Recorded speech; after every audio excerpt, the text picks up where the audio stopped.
हरे कृष्णा, राधे राधे। आप सभी भक्तों का दिन शुभ और मंगलमय हो। भगवान विष्णु की कृपा आप सभी भक्तों पर सदा सर्वदा बना रहे।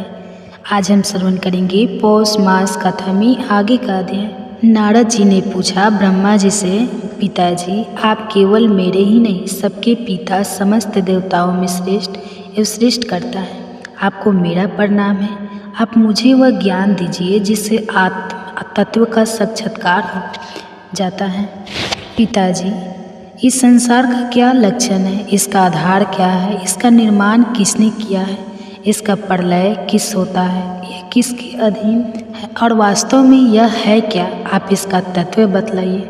आप तो यह सब कुछ जानते हैं, क्योंकि जो कुछ हुआ है, हो रहा है या होगा, उसके स्वामी आप ही हैं। ये सारा संसार हथेली पर रखे हुए आंवले के समान आपकी ज्ञान दृष्टि के अंतर्गत ही है। पिताजी, आपका यह ज्ञान कहाँ से मिला, आप किसके आधार पर ठहरे हुए हैं, आपका स्वामी कौन है और आपका स्वरूप क्या है। आप अकेले ही अपनी माया से पंचभूतों के द्वारा प्राणियों की सृष्टि कर लेते हैं। कितना अद्भुत है, कैसी मकड़ी अनायास ही अपने मुंह से जाला निकालकर उसमें खेलने लगती है। वैसे ही आप अपनी शक्ति के आशय से जीवों को अपने में ही उत्पन्न करते हैं और फिर भी आप में कोई विकार नहीं होता। जगत में नाम रूप और गुणों से जो कुछ जाना जाता है, उसमें मैं ऐसी कोई सत असत, उत्तम माध्यम या अधर्म वस्तु नहीं देखता जो आपके सिवा और किसी से उत्पन्न हुई हो। इस प्रकार सबके ईश्वर होकर भी आपने एकाग्रचित्त से घोर तपस्या की। इस बात से मुझे मोह के साथ साथ बहुत बड़ी शंका भी हो रही है कि आपसे बड़ा भी कोई है क्या। पिताजी, आप स्वर्ग और सर्वेश्वर है। जो कुछ मैं पूछ रहा हूँ वह सब आप कृपा मुझे इस प्रकार समझाइए कि जिससे मैं आपके उपदेश को ठीक ठीक समझ सकूँ। ब्रह्मा जी ने कहा, बेटा नारद, तुमने जीवों के प्रति करुणा के भाव से भरकर यह बहुत ही सुंदर प्रश्न किया है, क्योंकि इससे भगवान के गुणों का वर्णन करने की प्रेरणा मुझे प्राप्त हुई है। तुमने मेरे विषय में जो कुछ कहा है, तुम्हारा वह कथन भी असत्य नहीं है, क्योंकि जब तक मुझसे परे का तत्व जान नहीं लिया जाता जो स्वयं भगवान ही है, तब तक मेरा ऐसा ही प्रभाव प्रतीत होता है जैसे सूर्य, अग्नि, चंद्रमा, ग्रह, नक्षत्र और तारे उन्हीं के प्रकाश से प्रकाशित होकर जगत में प्रकाश फैलाते हैं, वैसे ही मैं भी उन्हीं की स्वयं प्रकाश भगवान के चिन्नम प्रकाश से प्रकाशित होकर संसार को प्रकाशित कर रहा हूँ। उन भगवान वासुदेव की मैं वंदना करती हूँ और ध्यान भी जिनकी दुर्जय माया से मोहित होकर लोग मुझे जगत गुरु कहते हैं। यह माया तो उनकी आँखों के सामने ठहरती ही नहीं है, झप कर दूर से भाग जाती है, परंतु संसार के अज्ञानी जन उसी से मोहित होकर यह मैं हूँ, यह मेरा है, इस प्रकार भागते रहते हैं। भागवत स्वरूप नारद द्रव्य, कर्म, काल, स्वभाव और जीव वास्तव में भगवान से भिन्न दूसरी कोई भी वस्तु नहीं है। वेद नारायण के प्रायण है, देवता भी नारायण के ही अंगों में कल्पित हुए हैं और समस्त यज्ञ भी नारायण की प्रसन्नता के लिए ही है, तथा उनसे जिन लोगों की प्राप्ति होती है वे भी नारायण में ही कल्पित हैं। सब प्रकार के योग भी नारायण की प्राप्ति के ही हेतु है। सारी तपस्या एवं नारायण की ओर ही ले जाने वाली है। ज्ञान के द्वारा भी नारायण ही जाने जाते हैं। समस्त साध और साधनों का पर्यवसान भगवान नारायण में ही है। वे दुष्टा होने पर भी ईश्वर है, स्वामी है, निर्विकार होने पर भी सर्वस्वरूप है।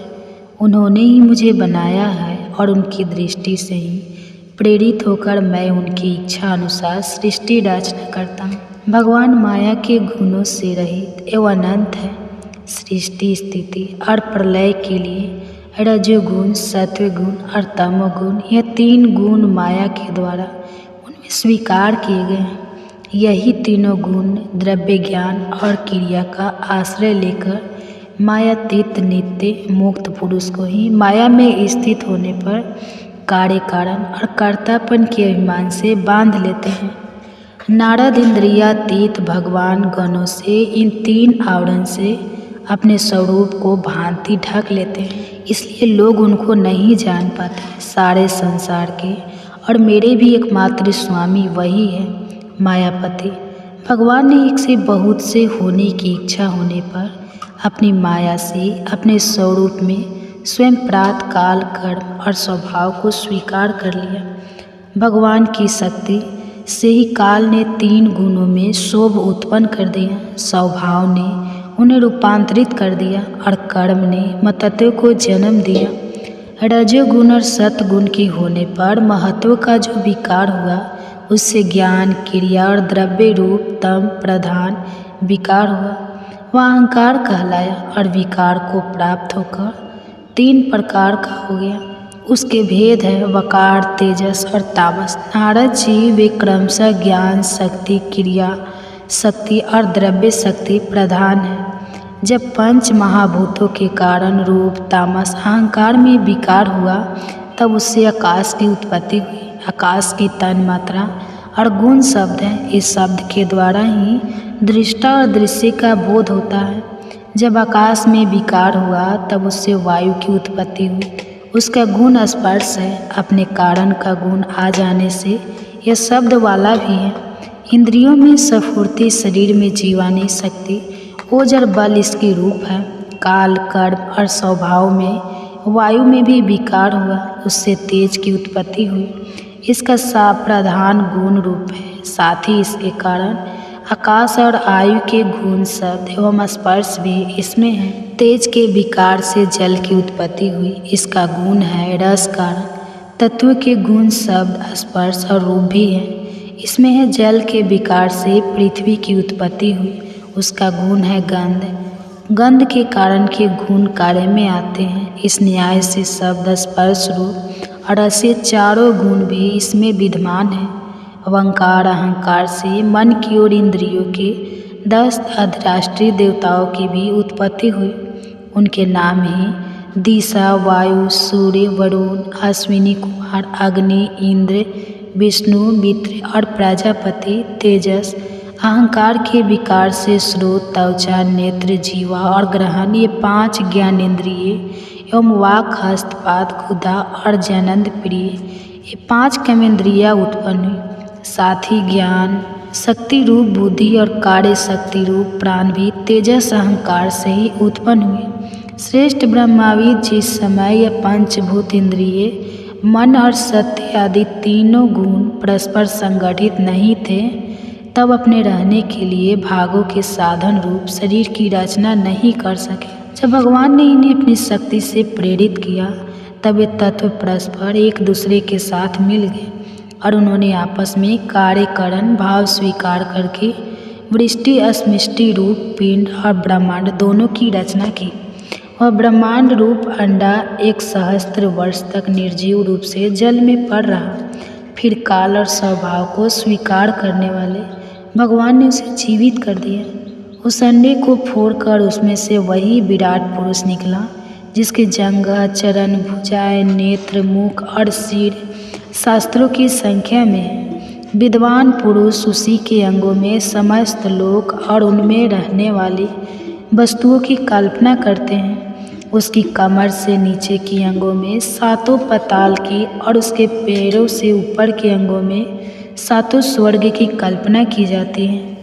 पैरों से लेकर कटी पर 7 पाताल तथा भूलोक की कल्पना की गई है। नाभि में भूवर लोक की, हृदय में स्वर्ग लोक की और परमात्मा के वक्ष स्थल में मर्लोक की कल्पना की गई है। उसके गले में जनलोक, दोनों स्तनों में तपोलोक और मस्तक में ब्रह्मा का नित्य निवास स्थान सत्यलोक है। उस विराट पुरुष की कमर में अतल, जांघों में बीतल, घुटनों में पवित्र सूतलोक और जंघों में तालातल की कल्पना की गई है। एड़ी के ऊपर की गांठों में मातल, पंजे और यत्र रसातल और तल में पताल समझना चाहिए। इस प्रकार विराट पुरुष स्वर्ग लोक मय है। विराट भगवान के अंगों में इस प्रकार भी लोगों की कल्पना की जाती है और उनके चरणों में पृथ्वी है, नाभि में भूवर लोक है और सिर में स्वर्ग लोक। तो इसी के साथ यह अध्याय समाप्त हुआ। अब सुनिए भागवत गीता का पाठ। किया हुआ यह प्रश्न बहुत ही उत्तम है। मनुष्य के लिए जितने भी बातें सुनने, स्मरण करने या कीर्तन करने की है, उन सब में यह श्रेष्ठ है। आत्मज्ञानी महापुरुष ऐसे प्रश्न का बड़ा आदर करते हैं। राजेंद्र जो गृहस्थ घर के काम धंधों में उलझे हुए हैं, अपने स्वरूप को नहीं जानते, उनके लिए हजारों बातें कहने, सुनने व सोचने करने की रहती है। उनकी रात नींद या स्त्री प्रसंग में कटती है और दिन धन की हाय हाय या कुटुंब के भ्रमण पोषण में समाप्त हो जाता है। संसार में जिन्हें अपना अत्यंत घनिष्ठ संबंधी कहा जाता है, वे शरीर, पुत्र, स्त्री आदि कुछ नहीं है, परंतु जो उनके मोह में ऐसा पागल सा हो जाता है कि रात दिन उनको मृत्यु का ग्रास होते देखकर भी चिंता नहीं। इसलिए परीक्षित जो अभय पद को प्राप्त करना चाहता है, उसे तो सर्वात्मक मान भगवान श्री कृष्ण की लीलाओं का श्रवण, कीर्तन और स्मरण करना चाहिए। मनुष्य जन्म का यही इतना ही लाभ है कि चाहे जैसे हो, ज्ञान से, भक्ति से अथवा अपने धर्म की निष्ठा से जीवन को ऐसा बना लिया जाए कि मृत्यु के समय भगवान की स्मृति अवश्य बनी रहे। परीक्षित जो निर्गुण स्वरूप में स्थित है एवं विधि निषेध की मर्यादा को लांघ चुके हैं, वे बड़े बड़े ऋषि मुनि भी प्रायः भगवान के अनंत कल्याण में गुणगानों का वर्णन में रमे रहते हैं। द्वापर के अंत में इस भगवत रूप अथवा वेद तुलसी श्रीमद् भागवत नाम के महापुराण का अपने पिता श्री कृष्ण द्वैपायन से मैंने अध्ययन किया था। राजा से मेरी निर्गुण स्वरूप परमात्मा में पूर्ण निष्ठा है, फिर भी भगवान श्री कृष्ण की मधुर लीलाओं ने बलात् मेरे हृदय को अपनी ओर आकर्षित कर लिया है। यही कारण है कि मैंने इस पुराण का अध्ययन किया। तुम भगवान के परम भक्त हो, इसलिए तुम्हें मैं इसे सुनाऊंगा। जो इसके प्रति श्रद्धा रखते हैं, उनकी शुद्ध चित्त वृत्ति भगवान श्री कृष्ण के चरणों में अनन्य प्रेम के साथ बहुत शीघ्र लग जाती है। जो लोग लोक या परलोक की किसी भी वस्तु की इच्छा रखते हैं या इसके विपरीत संसार में दुख का अनुभव करके जो उससे विरक्त हो गए हैं और निर्भय मोक्ष पद को प्राप्त करना चाहते हैं, उन साधकों के लिए तथा योग संपन्न सिद्ध ज्ञानियों के लिए भी समस्त शास्त्रों का यही निर्णय है कि वे भगवान के नामों का प्रेम से संकीर्तन करें। अपने कल्याण साधन की ओर से असावधानी रहने वाले पुरुषों की वर्षों लंबी आयु भी अनजाने में ही व्यर्थ बीत जाती है। उससे क्या लाभ? सावधानी से ज्ञान पूर्वक बिताए हुए घड़ी दो घड़ी भी श्रेष्ठ है, क्योंकि उसके द्वारा अपने कल्याण की चेष्टा तो की जा सकती है।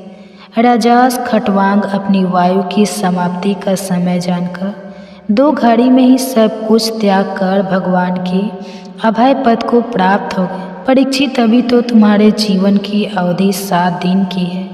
इस बीच में भी तुम अपने परम कल्याण के लिए जो कुछ करना चाहिए वह सब कुछ कर लो।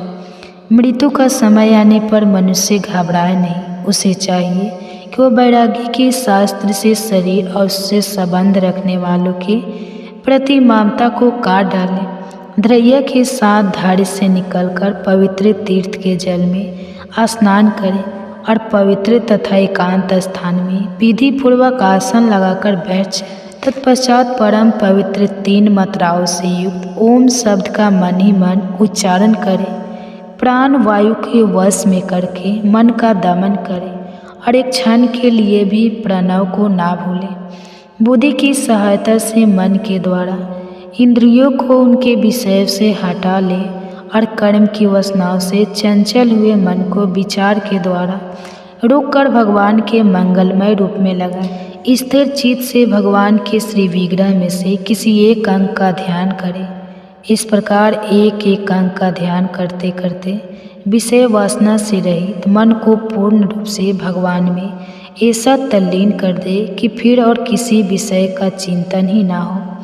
वही भगवान विष्णु का परम पद है, जिसे प्राप्त करके मन भगवत प्रेम रूप आनंद से भर जाता है। यदि भगवान का ध्यान करते समय मन रजोगुण से विचित्र या तपोगुण से मूढ़ हो जाए तो घबराए नहीं, धैर्य के साथ योग धारण के द्वारा उसे वश में करना चाहिए, क्योंकि धारण उक्त दोनों गुणों के दोषों को मिटा देती है।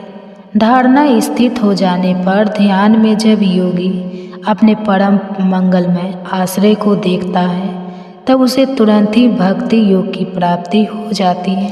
परीक्षित ने पूछा, ब्राह्मण धारणा जिस साधन से किस वस्तु में किस प्रकार की जाती है और उसका क्या स्वरूप माना गया है, जो शीघ्र मनुष्य के मन का मैल मिटा देती है। श्री सुखदेव जी ने कहा, परीक्षित, आसन, श्वास, आसक्ति और इंद्रियों पर विजय प्राप्त करके फिर बुद्धि के द्वारा मन को भगवान के स्थूल रूप में लगाना चाहिए। यह कार्य रूप संपूर्ण विश्व जो कुछ कभी था है या होगा, सबका सब जिसमें दिख पड़ता है, वही भगवान का स्थूल से अस्थूल और विराट शरीर है। जल, अग्नि, वायु, आकाश, अहंकार, मत्त और प्रकृति, इन 7 आवरण से घिरे हुए इस ब्रह्मांड शरीर में जो विराट पुरुष भगवान है, वही धारणा के आश्रय हैं। उन्हीं की धारणा की जाती है। तत्व ज्ञान की एड़ियाँ और पंजे रसातल है। गुल्फ एड़ी के ऊपर की गांठें मातल है। उनके पैर के पिंडे तलातल है। विश्व मूर्ति भगवान के दोनों घुटने सुतल हैं। आगे बीतल और अतल है, पेन भूतल है और परीक्षित उनके नाभि रूप सरोवर को ही आकाश कहते हैं।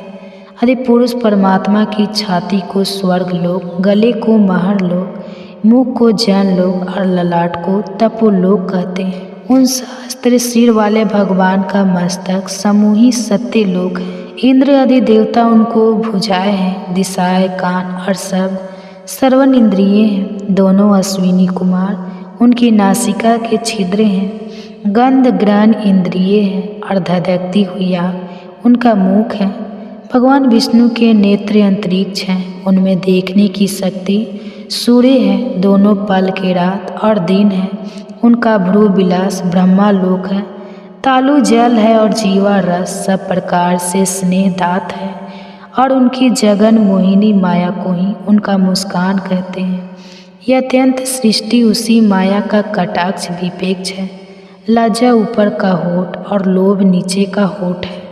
धन स्तन और अधर्म पीठ है। रजन विश्व मूर्ति विराट पुरुष की नाड़ियों है। वृक्ष रोम है। परम प्रबल वायु श्वास है। काल उनकी चाल है और गुणों का चक्कर चलाते रहना ही उनका कर्म है। परीक्षित को उनके केस मानते हैं। संध्या उन्नत का वस्त्र है। महात्माओं ने अव्यक्त को ही उनका हृदय बतलाया है और सब विकारों का खजाना उनका मन चंद्रमा कहा गया है। महतत्व को सर्वात्मा का चित कहते हैं और रुद्र उनके अहंकार कहे गए हैं। घोड़े, खच्चर, ऊंट और हाथी उनके नख हैं। वन में रहने वाले सारे मृग और पशु उनके कटी प्रदेश में स्थित हैं। तरह तरह के पक्षी उनके अद्भुत रचना कौशल है। स्वयं भी मनु उनकी बुद्धि है और मन की संतान मनुष्य उनके निवास स्थान है। विराट भगवान के स्थूल शरीर का यही स्वरूप है। सो मैंने तुम्हें सुना दिया। इसी में मुमुक्षु पुरुष बुद्धि के द्वारा मन को स्थित करते हैं, क्योंकि इससे भिन्न और कोई वस्तु नहीं है।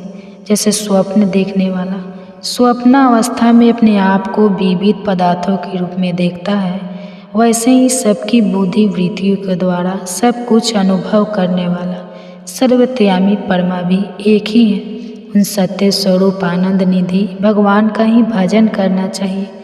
अन्य किसी भी वस्तु में आसक्ति नहीं करना चाहिए। शौनक जी वहाँ पहुँचकर राजा परीक्षित ने देखा कि एक राजेश्वरधारी क्षुद्र हाथ में डंडा लिए हुए हैं और गाय बैल के एक जोड़ी को इस तरह पीटता जा रहा है जैसे उनका कोई स्वामी ही ना हो। वह कमल तंतु के समान श्वेत रंग का बैल एक पैर से खड़ा काँप रहा था तथा क्षुद्र की ताड़ना से पीड़ित और भयभीत होकर मूत्र त्याग कर रहा था। धर्म उपयोगी दूध, घी आदि हवे से पदार्थों को देने वाली वह गाय भी बार बार क्षुद्र के पैरों की ठोकरें खाकर अत्यंत दीन हो रही थी। एक तो वह स्वयं ही दुबली पतली थी, दूसरी उसरी बछड़ा भी उसके पास नहीं था। उसे भूख लगी हुई थी और उसकी आंखों से आंसू बहते जा रहे थे। स्वर्ण जट रथ पर चढ़े हुए राजा परीक्षित ने अपना धनुष चढ़ाकर मेघ के समान गंभीर वाणी से उसको ललकारा, अरे तू कौन है जो बलवान होकर भी मेरे राज्य के इन दूर्व प्राणियों को बलपूर्वक मार रहा है। हमारे दादा अर्जुन के साथ भगवान श्री कृष्ण के परम धाम पधार जाने पर इस प्रकार निर्जन स्थान में निरपराधों पर प्रहार करने वाला तू अपराधी है, अतः वध के योग्य है। उन्होंने धर्म से पूछा, कमल नाल के समान आपका श्वेत वर्ण है, 3 पैर ना होने पर भी आप एक ही पैर से चलते फिरते हैं। यह देखकर मुझे बड़ा कष्ट हो रहा है। बतलाइए, आपके बैल के रूप में कोई देवता है?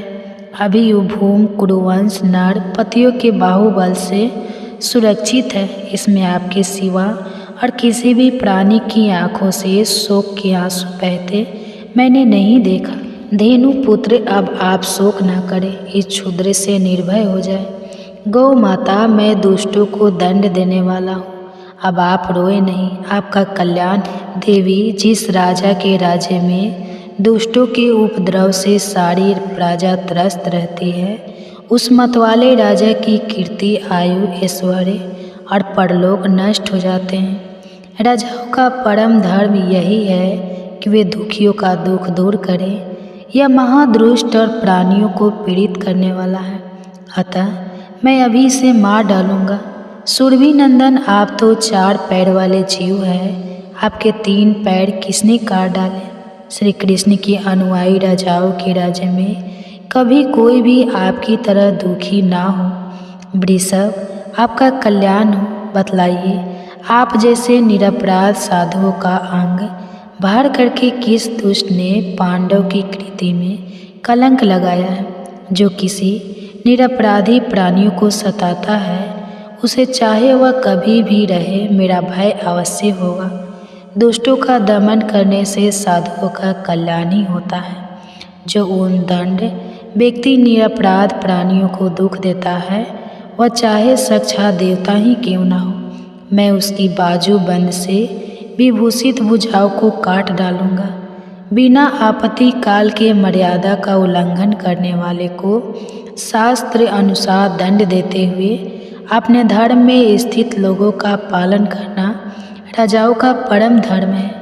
धर्म ने कहा, राजन, आप महाराजा पांडु के वंशज हैं, आपका इस प्रकार दुखियों को अवशासन देना आपके योग्य ही है, क्योंकि आपके पूर्वजों के श्रेष्ठ गुणों ने भगवान श्री कृष्ण को उनका सारथी और दूत आदि बना दिया था। नरेंद्र शास्त्रों के विभिन्न वचनों से मोहित होने के कारण हम उस पुरुष को नहीं जानते जिससे कलेश के कारण उत्पन्न होते हैं। जो लोग किसी भी प्रकार के द्वेष को स्वीकार नहीं करते, वे अपने आप को ही अपने दुख का कारण बतलाते हैं।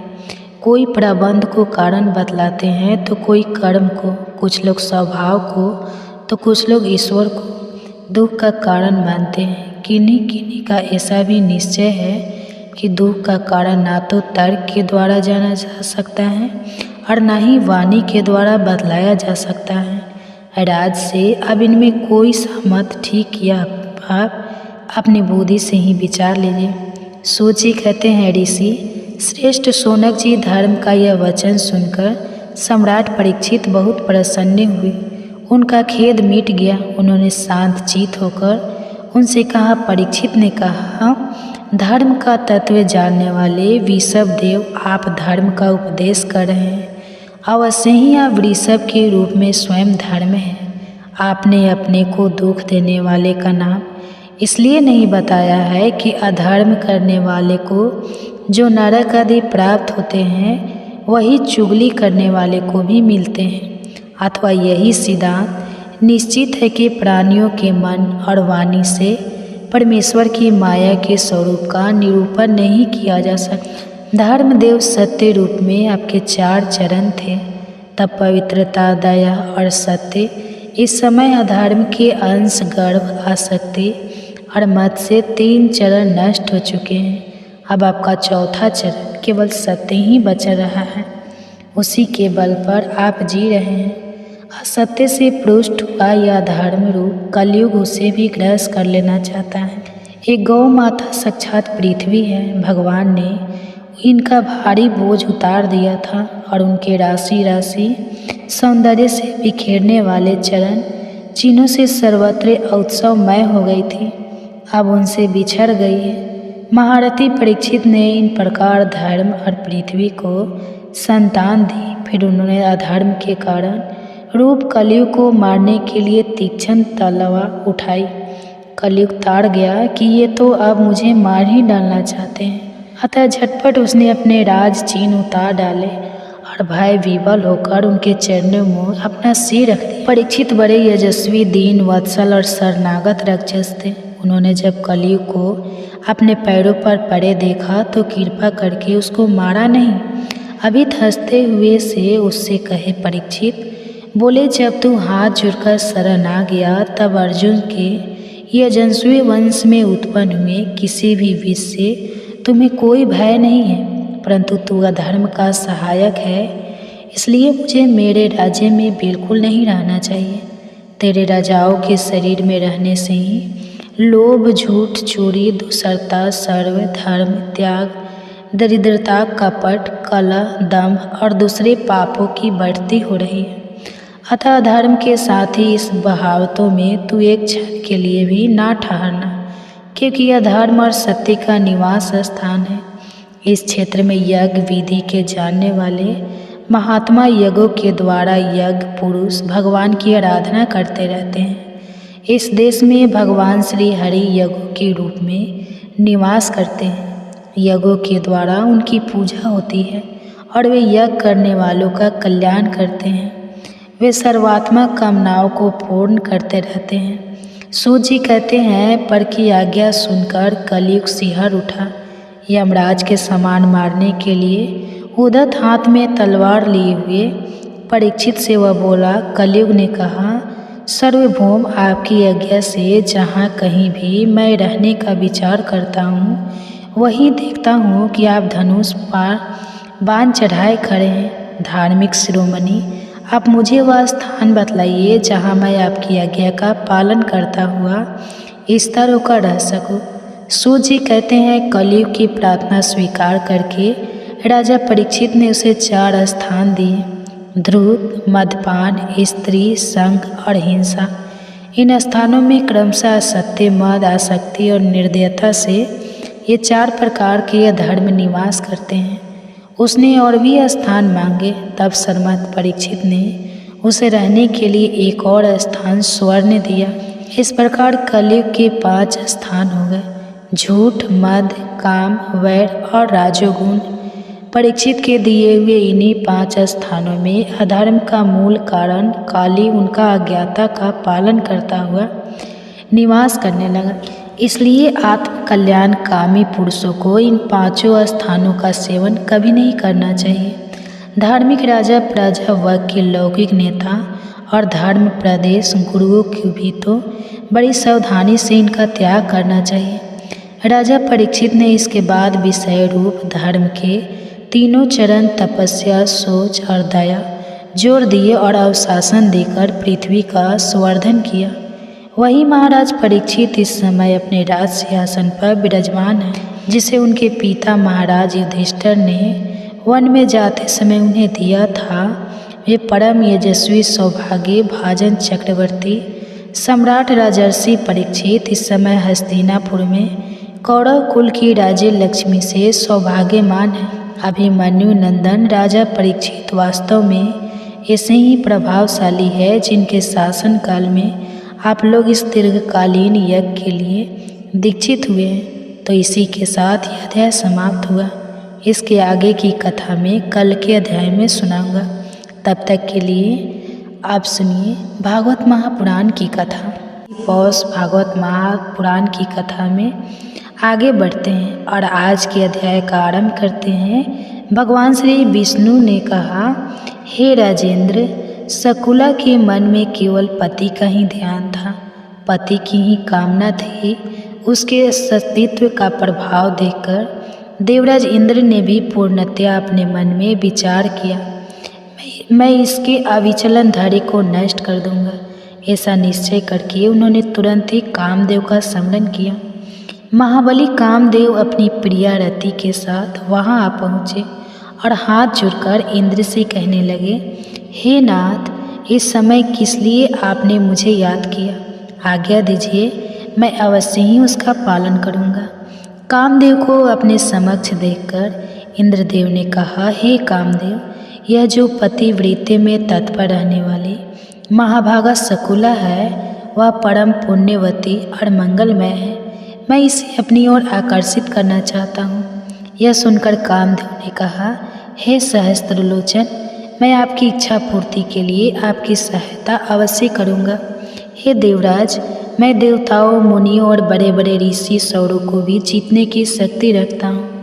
फिर एक साधारण कामिनी को, जिसके शरीर में कोई बल भी नहीं होता, उसे जीतना कौन सी बड़ी बात है। मैं कामनियों के विभिन्न अंगों में निवास करता हूँ। नारी मेरा घर है, उसके भीतर मैं सदा मौजूद रहता हूँ। इसलिए भाई, पिता, स्वजन, संबंधी, बंधु बांधव कोई भी क्यों न हो, यदि उसमें रूप और गुण है तो वह उसे देखकर मेरे बाणों से घायल हो ही जाती है। उसका चित्त चंचल हो जाता है, वह परिणाम की चिंता नहीं करती। इसलिए हे देवेश्वर, मैं शकुला के सतीत्व को अवश्य नष्ट कर दूंगा। यह सुनकर देवराज इंद्र ने कहा, हे मनोभाव, मैं रूपवान, गुणवान और धनी बनकर कौतूहल वंश इस नारी को धैर्य से विचलित करूंगा और धर्म से भी। कामदेव से इस प्रकार कहकर देवराज इंद्र उस स्थान पर गए जहाँ क्रूक वैश्य की प्रिय पत्नी शुक्ला देवी निवास करती थी। वहाँ जाकर वे अपने हाव भाव, रूप और गुण आदि का प्रदर्शन करने लगे। रूप और संपत्ति से युक्त होने पर भी उस पराये पुरुष पर शकुला ने दृष्टि नहीं डाली, लेकिन वह जहाँ जहाँ जाती वहाँ वहाँ पहुँचकर इंद्र उसे निहारते रहते। इस प्रकार सहस्त्र नेत्रधारी इंद्र अपने संपूर्ण भावों से उसकी ओर देखते रहते। इंद्र ने उसके पास अपनी दूती भेजा। वह मुस्कुराती हुई गई और मन ही मन शुक्ला की प्रशंसा करती हुई बोली, अहो, इस नारी में कितना सत्य, कितना धैर्य, कितना तेज और कितना क्षमा भाव है। संसार में इसके रूप की समानता करने वाली और कोई सुंदरी नहीं है। इसके बाद उसने शकुला के पास जाकर पूछा, हे कल्याणी, तुम कौन हो, किसकी पत्नी हो? जिस पुरुष को तुम जैसी गुणवती भार्या प्राप्त है वह इस पृथ्वी पर पुण्य का भागी है। दति की बात सुनकर मनसवी शुक्ला ने कहा, हे देवी, मेरे पति वैश्य जाति में उत्पन्न धर्मात्मा और सत्य प्रेमी हैं। उन्हें लोग किरिकल कहते हैं। मेरे स्वामी की बुद्धि उत्तम है, उनका चित्त सदैव धर्म में लगा रहता है। वे इस समय तीर्थ यात्रा के लिए गए हैं। उन्हें गए हुए आज 9 वर्ष हो गए। अतः उन महात्मा के बिना मैं दुखी हूँ और यही मेरा हाल है।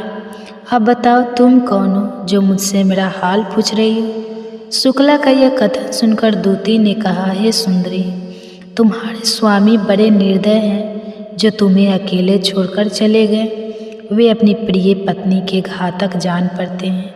अब उन्हें लेकर क्या करोगी जो तुम जैसे साध्वी और सदाचार परायण पत्नी को छोड़कर चले गए? वे पापी नहीं तो क्या है? हे बोलो, अब तो वे चले गए, अब उनसे तुम्हारा क्या नाता? कौन जाने वे वहाँ जीवित भी है या मर गए। जीते भी हो तो उनसे तुम्हें क्या लेना? तुम व्यर्थ ही इतना खेद कर रही हो। इस सोने जैसे शरीर को क्यों नष्ट कर रही हो? मनुष्य बचपन में खेल कूद के सिवा और किसी सुख का अनुभव नहीं करता। इसलिए हे सुंदरी, जब तक युवानी है तब तक संसार के संपूर्ण सुख और भोगों को भोग लो। यहाँ देखो, यह एक पुरुष आए हैं जो बड़े सुंदर, गुणगान, स्वर्ग धनी और पुरुषों में श्रेष्ठ है। तुम्हारे ऊपर इनका बड़ा प्रेम है। ये सदा तुम्हारे हित साधन के लिए प्रयत्नशील रहते हैं। इनके शरीर में कभी बुढ़ापा नहीं आता। वे स्वयं तो सिद्ध हैं ही, लेकिन दूसरों को भी उत्तम सिद्धि प्रदान करने वाले हैं। यह सुनकर शकुला ने कहा, हे दूती, यह शरीर मल मूत्र का खजाना है। अपवित्र है, सदैव क्षय होता रहता है। यह पानी के बुलबुले के समान क्षण भंगुर है। फिर इसके रूप का क्या वर्णन कर रही हो। 50 वर्ष की अवस्था तक ही यह देह दृढ़ रहती है, उसके बाद प्रतिदिन क्षीण होती जाती है। जरा बताओ तो, मेरे इस शरीर में ही तुमने ऐसी क्या विशेषता देखी जो अन्यत्र नहीं है। उस पुरुष के शरीर से मेरे शरीर में कोई भी वस्तु अधिक नहीं है। जैसे तुम, जैसा वो पुरुष, वैसे ही मैं, इसमें तनिक भी संदेह नहीं है। ऊंचे उठने का परिणाम पतन ही आता है। ये बड़े बड़े वृक्ष और पर्वत काल से पीड़ित होकर एक दिन नष्ट हो जाते हैं। यही दशा संपूर्ण भूतों की होती है। घरों का नाश होने से जैसे सब जल मिलकर एक हो जाता है, उसी प्रकार आत्मा का भी एकता समझो। त्रिविध शरीर का नाश होने पर पंचकोश के संबंध से 5 प्रकार का प्रतीत होने वाला आत्मा एक रूप हो जाता है। काम की खुजलाहट सब प्राणियों को होती है। उस समय स्त्री और पुरुष दोनों की इंद्रियों में उत्तेजना होती है। इससे क्षण भर के लिए सुख मिलता है और फिर वैसी ही दशा हो जाती है। सर्वत्र यही बात देखी जाती है और इसलिए अब तुम चुपचाप अपने स्थान को लौट जाओ। तुम्हारे प्रस्तावित कार्य में कोई नवीनता नहीं है। कम से कम मेरे लिए तो इसमें कोई अपूर्व बात है ही नहीं। इसलिए मैं कदापि ऐसा नहीं कर सकती। शकुला के इस प्रकार कहने पर वह दती चली गई। उसने इंद्र से उसकी यह कही हुई सारी बातें बताई। शकुला का भाषण सत्य और धर्म से युक्त था। उसके साहस, धैर्य और ज्ञान की आलोचना करके इंद्र मन ही मन सोचने लगे, इस पृथ्वी पर दूसरी कोई स्त्री ऐसी नहीं है जो इस प्रकार की बात कह सके। इसका वचन योग स्वरूप निश्चय, इसमें कोई संदेह नहीं है कि यह महाभागा शकुला परम पवित्र और सत्य स्वरूपा है। वह समस्त त्रिलोकी को धारण करने में समर्थ है। यह सोचकर इंद्र ने कामदेव से कहा, अब मैं तुम्हारे साथ क्रूर पत्नी शुक्ला को देखने चलूँगा। कामदेव को अपने बल पर बड़ा अभिमान था। वे जोश में आकर इंद्र से कहने लगे, हे देवराज, जहाँ वह पतिव्रता रहती है उस स्थान पर मुझे ले चलिए। मैं अभी चलकर उसके ज्ञान, वीर्य, बल, धैर्य, पतिव्रत सब कुछ नष्ट कर दूंगा। उसकी क्या शक्ति है जो मेरे सामने टिक सके। कामदेव की यह बात सुनकर इंद्र ने कहा, हे काम, मैं जानता हूँ यह पतिव्रता तुमसे परास्त होने वाली नहीं है। यह अपने धर्म पराक्रम से सुरक्षित है। इसका भाव सच्चा है। फिर भी मैं यहाँ से चलकर तुम्हारे तेज, बल और भयंकर पराक्रम को देखूंगा। ऐसा कहकर इंद्र धुंधर वीर कामदेव के साथ चल पड़े। उनके साथ कामदेव की पत्नी रति और वह दूती भी थी। वह परम पुण्यमयी पतिव्रता अपने घर के द्वार पर अकेली बैठी थी। केवल पति के ध्यान में तन्मय होकर वह प्राणों के वश में करके स्वामी का चिंतन करते हुए विकल्प शून्य हो गए थे। कोई भी पुरुष उसकी स्थिति की कल्पना नहीं कर सकता था।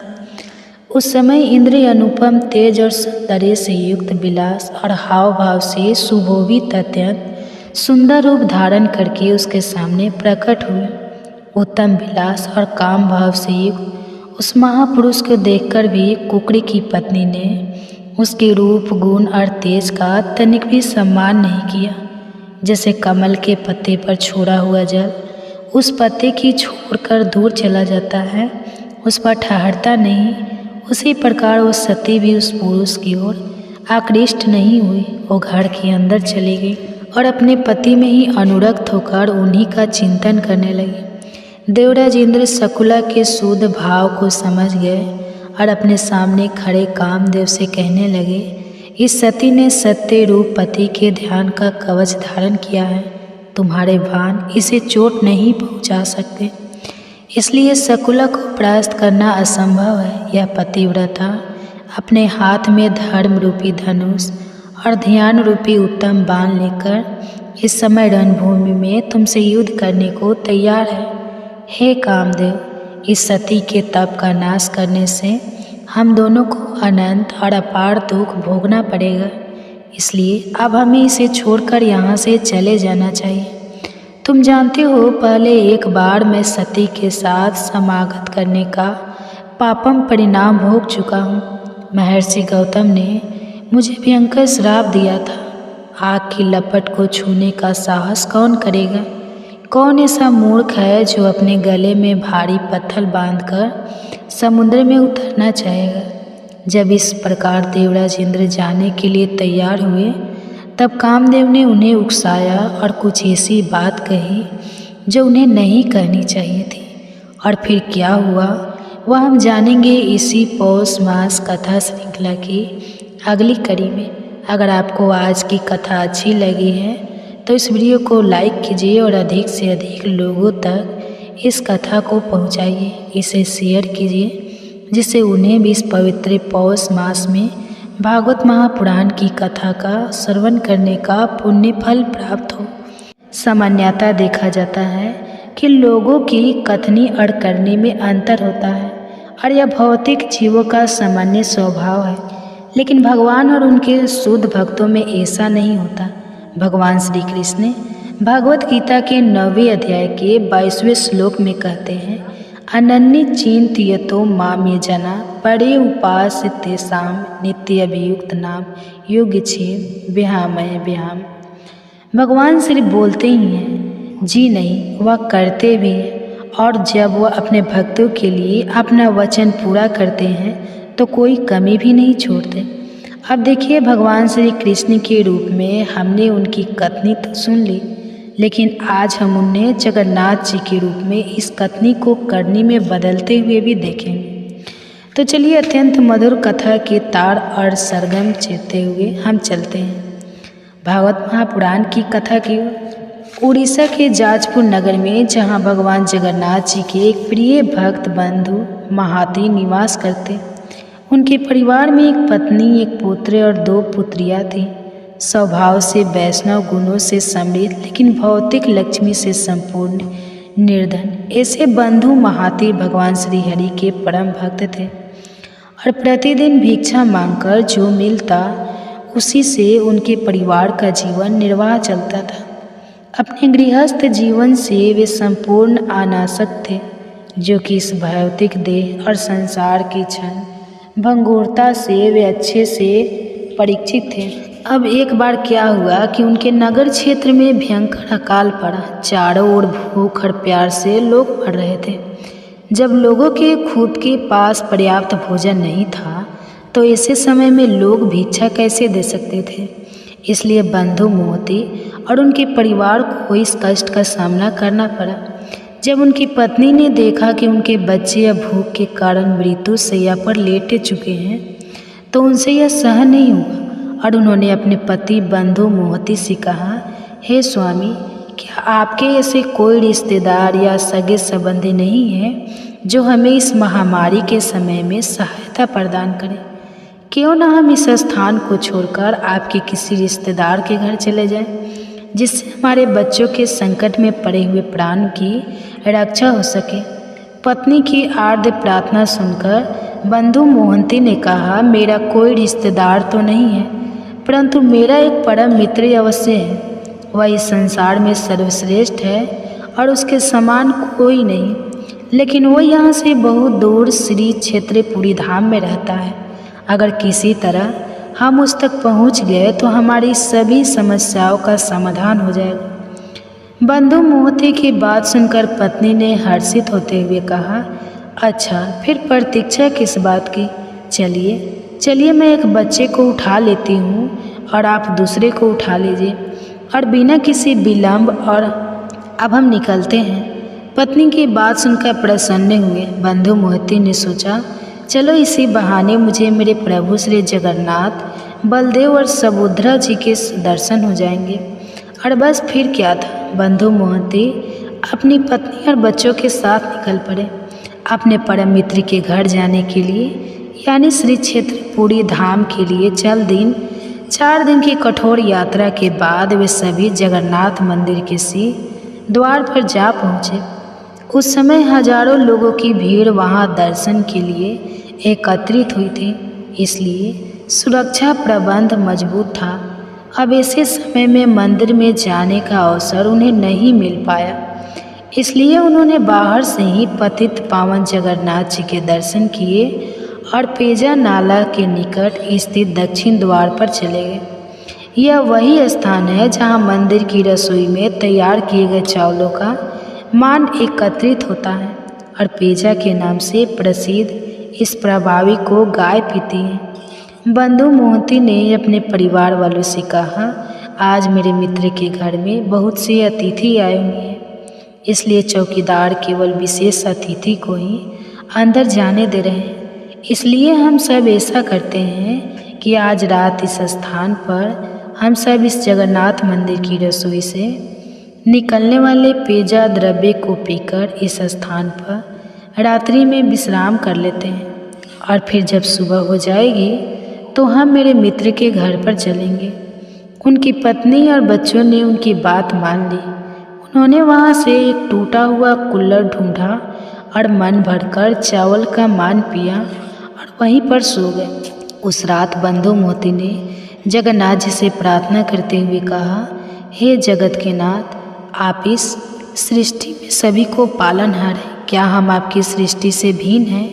हे प्रभु, हम यहाँ भोजन की कमी के कारण भूख से मर रहे हैं, कृपा हमारी रक्षा करें प्रभु, अन्यथा हम इस शरीर का त्याग कर देंगे। इस प्रकार भगवान का स्मरण करते हुए बंधु मोहंती को नींद आ गई।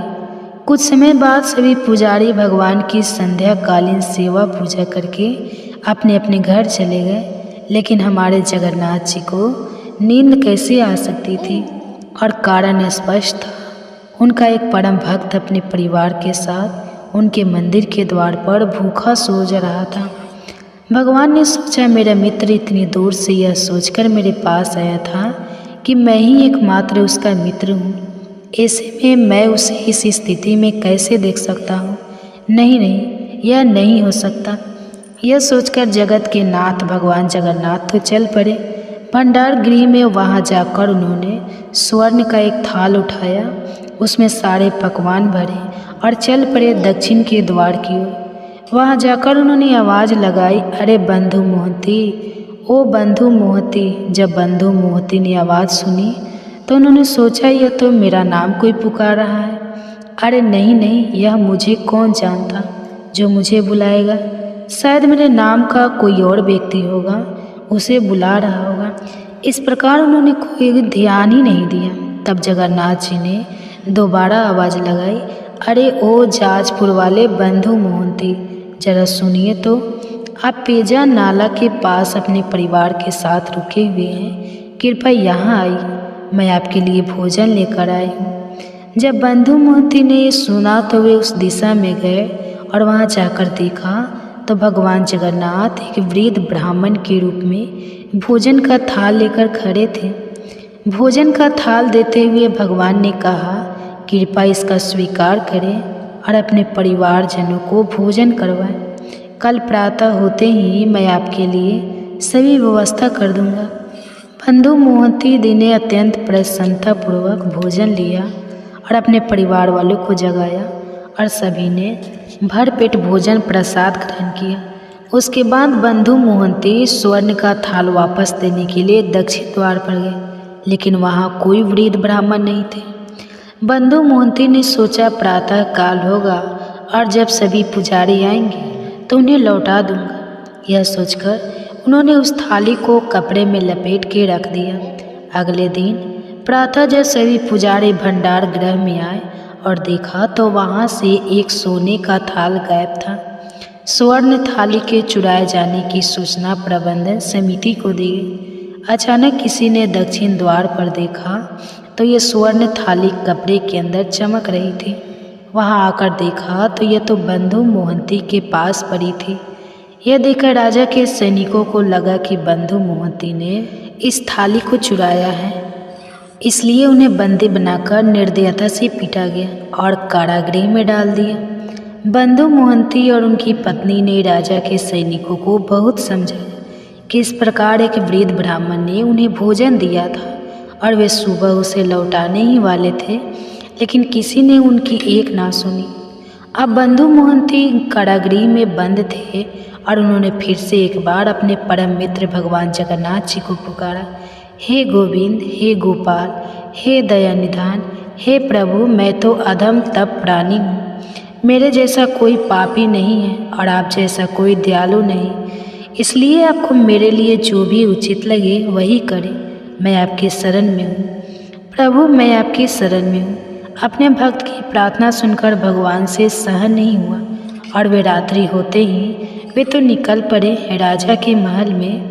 राजा के स्वप्न में जाकर उन्होंने राजा को डांटते हुए कहा, हे राजा, ध्यानपूर्वक सुनो। क्या तुम्हारे घर पर जब कोई अतिथि आता है तो क्या तुम उन्हें भूखा सुलाते हो? क्या तुम्हारे महल में कोई ऐसा प्राणी है जो भोजन किए बिना सोता है? मेरा परम मित्र अपने परिवार के साथ मेरे आश्रित होकर मेरे पास आया और अगर उसके लिए मैंने भोजन की व्यवस्था की तो मैंने तुम्हारी कौन सी संपत्ति लूट ली? बताना जरा। तुम्हारे सैनिकों ने उसे चोर समझकर बंदी बना लिया और उसे घोर कष्ट दे रहे हैं। मैं तुम्हें आज्ञा देता हूँ, इसी क्षण जाओ, मेरे उस परम भक्त को मुक्त करो, उसके चरण शुद्ध जल से पखार, उसे सुंदर आभूषण भेंट प्रदान करो, उसे पगड़ी बांधो और आजीवन उसके भोजन और रहने की व्यवस्था मेरे ही प्रकार राजसी रीति से करो। यदि तुमने ऐसा नहीं किया तो तुम्हारे कुल के साथ तुम्हारा संपूर्ण विनाश हो जाएगा। इतना कहकर भगवान वहाँ से अदृश्य हो गए। राजा की नींद खुल गई और उसी क्षण उसने बंदी गृह में जाकर बंधु मोहती को मुक्त किया, उनका अभिषेक किया, उन्हें सुंदर आभूषण वस्त्र प्रदान किया, उन्हें पगड़ी बांधी और क्षमा मांगते हुए कहा, आपके दर्शन करके मैं धन्य हो गया। कृपा मेरे सैनिकों द्वारा किए गए अपराध को क्षमा करें और इस तुच्छ भेंट का स्वीकार करें। इस प्रकार राजा ने बंधु मोहंती का यथोचित राज से सम्मान करके आजीवन उनके रहने और भोजन की व्यवस्था करवाई। दक्षिण के द्वार के निकट उनके लिए सुंदर भवन बनाया गया और इस प्रकार बंधु मोहंती ने अपना बाकी का जीवन श्रीहरि के चरणों में उनकी सेवा में समर्पित किया। जगन्नाथ जी के उनके भक्तों के साथ भावनापूर्ण इस आदान प्रदान की कथा ने यदि आपके मन को प्रसन्न किया है और यदि आप चाहते हैं कि जगन्नाथ जी के भक्तों की ऐसी ही मधुर कथाएं जन जन तक पहुँचे, तो आप इस कथा को बनाने हेतु हमारा सहयोग दे सकते हैं। तो चलिए हम सब साथ मिलकर हमारी वैदिक सभ्यता की गौरव कथाओं को इस विश्व के हर कोने में प्रत्येक व्यक्ति के पास पहुंचाते हैं और निजी जीवन से थोड़ा समय निकालकर समाज कल्याण के लिए हाथ मिलाते हैं। इस कथा को अधिक से अधिक लाइक दीजिए और अन्य लोगों तक पहुंचाएं। ऐसा करने से हमारा तो उत्साह अनेक गुना बढ़ेगा ही, लेकिन इसके साथ साथ सनातन सभ्यता के प्रचार करने का पुण्य फल आपको भी अवश्य प्रदान होगा। कर अपनी पत्नी और पुत्रों तथा पौत्रों से साथ डटा हुआ था। कौशल सम्राट राजा इवाक ने भी देखा कि जिस प्रकार वर्षा के समय में आकाश में मेघ गर्जना करते हैं, उसी प्रकार वह सूकर अपनी पत्नी के साथ गर्जना करता हुआ राजा को युद्ध में ललकार रहा था। जब राजा ने देखा कि उनकी दुर्ग सेना उस वराह के द्वारा परास्त हो रही है, तब राजा इवाक को क्रोध आया। उन्होंने धनुष और काल के समान भयंकर बाण लेकर अश्व के द्वारा बड़े वेग से सूकर पर प्रहार किया। उन्हें आते देखकर सुअर भी आगे बढ़ा। वह घोड़े के पैरों के नीचे आ गया और उतने में ही राजा ने उसे अपने तीखे बाणों का निशान बनाया। सुअर घायल होकर बड़े वेग से उछला और राजा को लांघ गया। उसने अपनी दाढ़ों से मारकर घोड़े के पैरों में घाव कर दिए। इससे उसको बड़ी पीड़ा हो रही थी और वह चल नहीं पा रहा था। अंत योगता वह पृथ्वी पर गिर पड़ा। वह सूकर अपनी इस जाति के स्वभाव अनुसार रणभूमि में भयंकर गर्जना कर रहा था और उतने में ही राजा ने उसके ऊपर गदा से प्रहार किया। गदा का आघात पाकर उसने शरीर त्याग दिया और भगवान श्री विष्णु के श्रेष्ठ धाम में प्रवेश किया।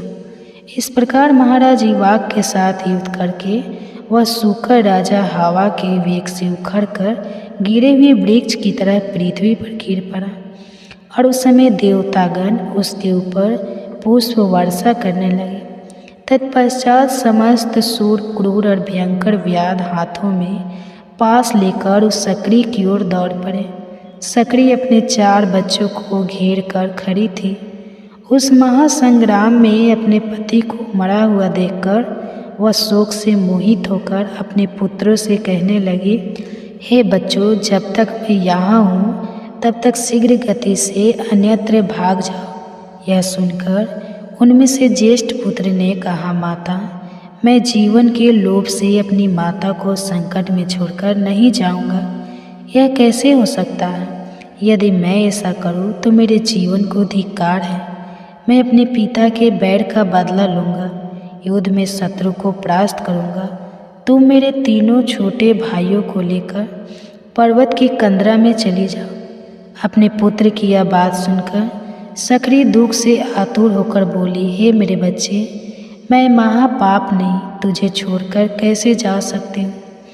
मेरे 3 पुत्र भले ही चले जाए। ऐसा निश्चय करके उन दोनों माँ बेटे ने बाकी के 3 बच्चों को आगे कर लिया और व्याधों को देखते देखते वे विकट मार्ग से जाने लगे। समस्त सूकर अपने तेज और बल से जोश में आकर बारंबार गरज रहे थे और इसी बीच में शूरवीर व्याध वेग से चलकर वहां आ गए। सकरी और सूकर दोनों माँ और पुत्र व्याध होकर मार्ग रोककर खड़े हो गए। व्याध तलवार, बाण और धनुष लेकर नजदीक आ गए।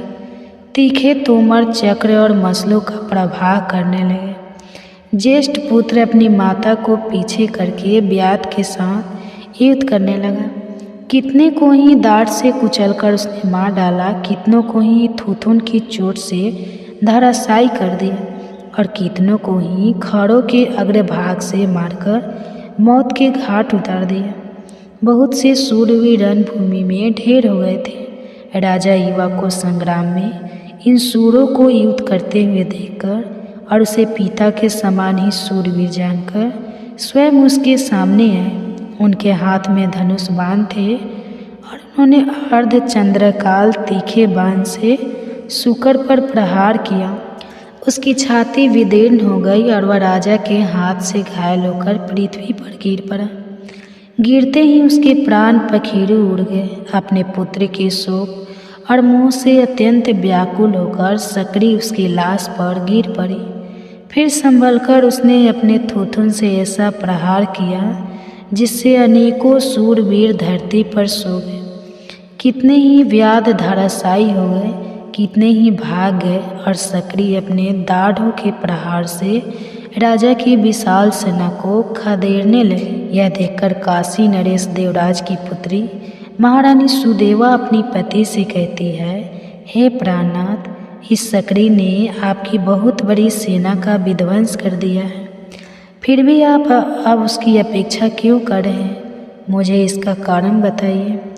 तब महाराज ने उत्तर दिया, हे प्रिय, यह स्त्री है।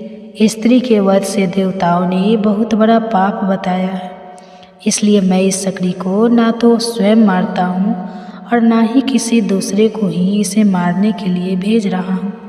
इसके वध के कारण होने वाले पाप से मुझे भय लगता है। इस प्रकार कहकर महाबुद्धिमान राजा चुप हो गए। वहाँ खड़े हुए सभी व्याध में से एक का नाम भार्गव था। उसने देखा सूकर समस्त वीरों का संहार कर रहे थे। बड़े बड़े योद्धा भी उसके सामने टिक नहीं पा रहे थे और यह देखकर व्याध ने बड़े वेग से एक बाण का प्रहार किया और उस शुक्र को बिंद डाला। शुक्र ने भी झपटकर व्याध को पछाड़ दिया और व्याध ने गिरते गिरते संकरी पर तेज धार वाली तलवार का भरपूर हाथ लगाया। वह बुरी तरह से घायल होकर गिर पड़ी और धीरे धीरे सांस लेती हुई जमीन पर मूर्छित हो गई। जब रानी सुदेवा ने उस पुत्र वत्सला सकरी को धरती पर गिरकर बेहोश होते देखा तो उनका हृदय करुणा से भर आया। वे उस दुखनी के पास गए, ठंडे जल से उसका मुंह धोया और फिर समस्त शरीर पर पानी डाला। इससे शरीर को कुछ होश आया। उसने रानी को पवित्र और शीतल जल से अपने शरीर का अभिषेक करते देखा और फिर मनुष्य की भांति वह बोलने लगी, हे देवी, आपने मेरा अभिषेक किया है, इसलिए आपका कल्याण हो। आपके दर्शन और स्पर्श से आज मेरी पाप राशि नष्ट हो गई है। सुक्रिया को बड़ा आश्चर्य हुआ। वे मन ही मन कहने लगी, यह तो मैंने विचित्र बात देखी। पशु जाति की यह मादा इतनी स्पष्ट सुंदर स्वर और व्यंजन से युक्त और उत्तम संस्कृत बोल रही है। महाभागा, सुदेवा इस घटना से हर्षमग्न होकर अपने पति से कहने लगी, राजन इधर देखिए, यह अपूर्व जीव है। पशु जाति की स्त्री होकर भी मानवी की भांति उत्तम संस्कृत बोल रही है। तत्पश्चात रानी ने शुकर से उसका परिचय पूछा। हे भद्रे, तुम कौन हो? तुम्हारा बर्ताव तो बड़ा विचित्र दिखाई देता है। तुम पशु योनि की स्त्री होकर भी मनुष्यों की तरह बोलती हो। अपने और अपने स्वामी की पूर्व जन्म का वृतांत सुना। तब उस सकड़ी ने कहा, हे देवी, मेरे पति पूर्व जन्म में संगीत कुशल गंधर्व थे। उनका नाम रंगबिंदाधर था। यह सब शास्त्रों के मर्मज्ञ थे। और एक समय महातेजस्वी मुनि श्रेष्ठ पुल सत्य जी ने मनोहर कंदराओं और झरों से सुशोभित गिरिवर मेरु पर निष्कपट भाव से तपस्या कर रहे थे। मेरे पति रंगबिंदाधर अपनी इच्छा के अनुसार उस स्थान पर गए और एक वृक्ष की छाया में बैठकर गायन का अभ्यास करने लगे। उनका मधुर संगीत सुनकर मुनि का चित्त ध्यान से विचलित हो गया। वे गायक के पास जाकर कहने लगे, विद्वे, तुम्हारे गीत के उत्तम स्वर, ताल, लय और मूर्छना युक्त भाव से मेरा मन ध्यान से विचलित हो गया है। जब मन निश्चल होता है तभी समस्त विद्याओं प्राणियों को